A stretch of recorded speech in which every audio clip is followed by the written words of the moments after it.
You may remember I got criticized for calling Putin a war criminal. Well, the truth of the matter is so it happened to Putin. This warrants him. He is a war criminal. New at 11, President Joe Biden is calling Russian President Vladimir Putin a war criminal, as you heard there, and he now wants more sanctions against him. It's over reports of atrocities committed by Russian troops in Ukraine, including a mass grave found in a city near Kyiv. Ukraine's president is calling those killings, quote, a genocide. Thanks for joining us for Denver 7 News at 11. I'm Jason Grenauer. There's also been reports of shelling and bombing overnight in other Ukrainian cities. As Alex Perchet reports, the horrific discoveries are prompting worldwide condemnation. Today, Ukrainian President Vladimir Zelensky looking at destruction in his country firsthand. In Bucha, a liberated city northwest of Kyiv. The mayor there saying hundreds are now buried in mass graves. ABC's James Longman was there. The authorities have brought us to what looks like the grave, the hastily dug grave of what they say is the family of the local mayor here. They didn't agree to cooperate with the Russians, they say, so they were executed. I'm looking now, I'm not going to turn the camera around, but I am looking now at the bodies of 4 people partially submerged in the sand. But it's atrocities like these that Ukraine really wants the world to take notice of now. Russia's defense ministry accuses Ukraine's government and Western media of staging the images of the bodies in civilian clothes lying in the streets. But the horrific discoveries are now prompting worldwide condemnation, what Ukraine is calling war crimes. President Biden saying this today. We have to gather all the detail so this can be have a war crime trial. This guy is brutal, and what's happening in Bucha is outrageous, and everyone's seen it. Up to Allah. No, I think it is a war crime. The State Department saying it will continue to ramp up the pressure on Putin, but there are questions as to what steps President Biden will take to respond. The White House saying over the weekend Russia's invasion is far from over, despite claims by Moscow that Russia is withdrawing from Kyiv and surrounding areas. In the key southern port of Odessa, where Ukraine's Navy is stationed, thick gray smoke filling the sky. Russian missile strikes hit oil processing plants and fuel depots in the city. And then this drone video showing the destruction in Mariupol. ABC News learning that an aid convoy that's been trying to make its way to the besieged city since Friday still hasn't made it. Alex Perchet, ABC News, Washington.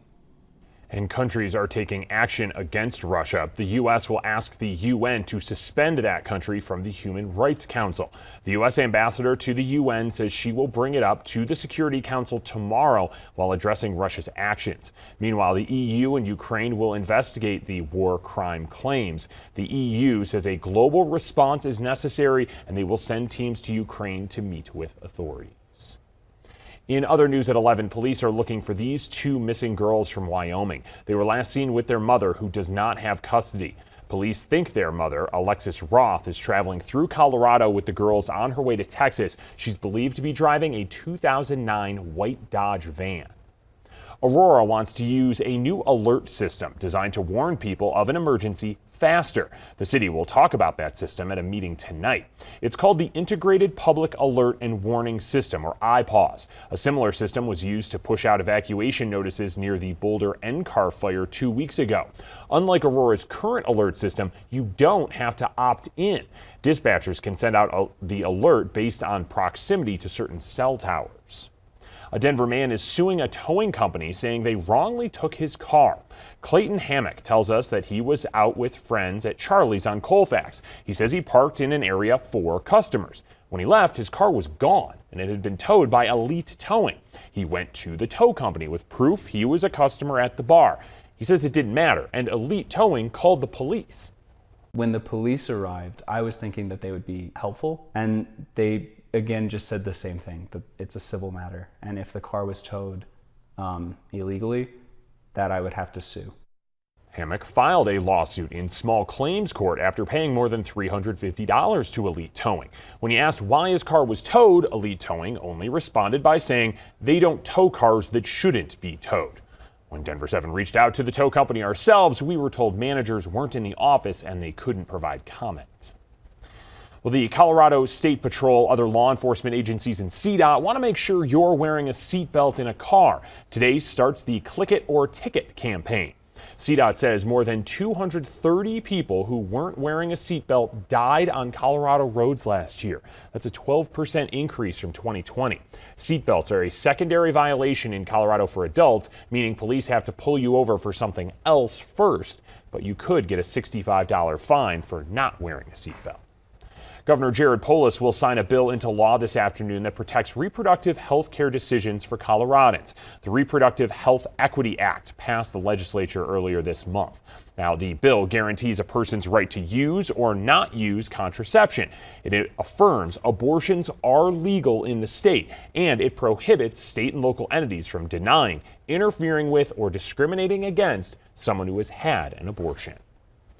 Debris cleanup from the Marshall Fire is set to start in the next few weeks, and now Louisville and Superior want to focus on other areas that were damaged. One of those is Superior's water system. The city will talk about plans to fix it at 5 tonight. Officials say a contractor will remove ash from around the reservoir this month to prevent ash from getting into the water.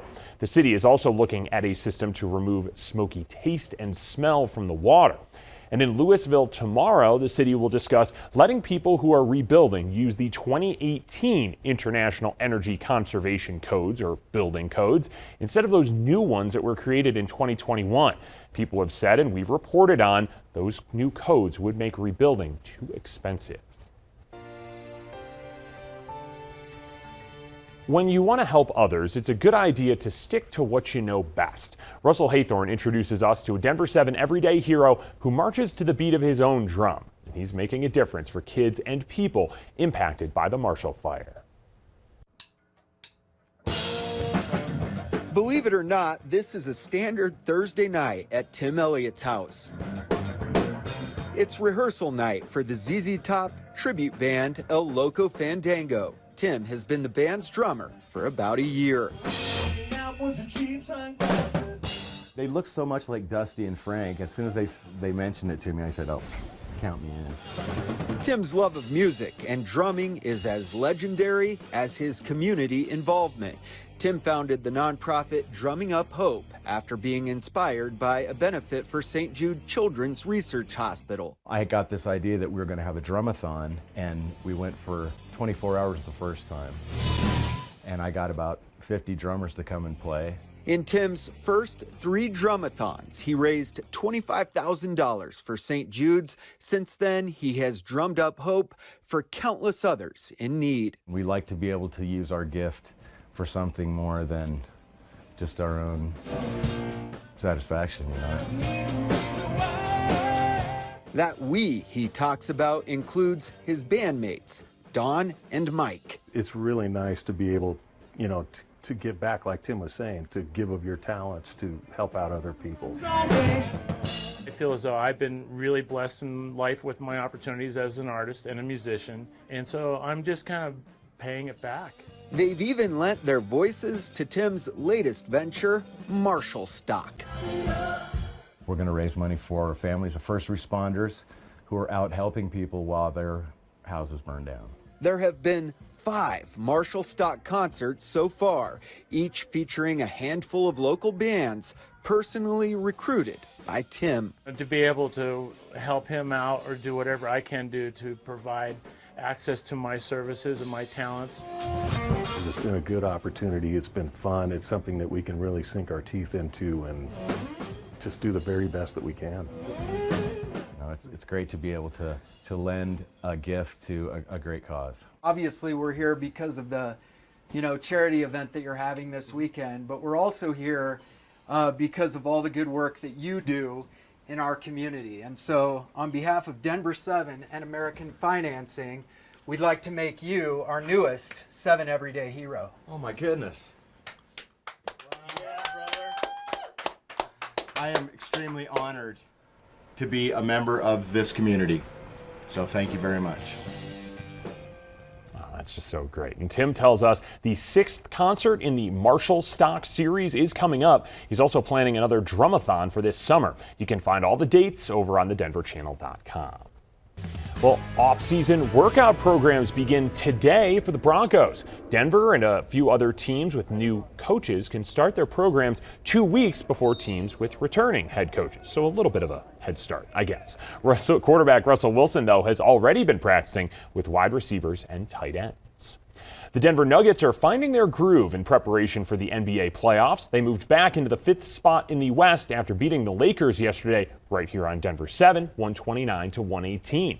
Nikola Jokic had another big performance, 38 points, 18 rebounds, and 6 assists for the Joker.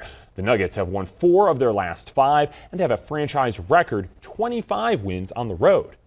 This was an important road win. You know, we've been a great road team all season long, and this being our last regular season road game of the season, it was great to get a win. I think it was a collective, like we all collectively played really good today, you know. But hopefully we're gonna even go a step further and be even better. Now there are just 3 more games to go in the regular season. All of them are at home at Ball Arena. The first is tomorrow night against the San Antonio Spurs. Well, students are getting a crash course in the real world. We're talking to some young journalists about a class preparing them for life after high school. Plus, the CDC is lifting a public health order, and it could lead to thousands of migrants at the U.S.-Mexico border.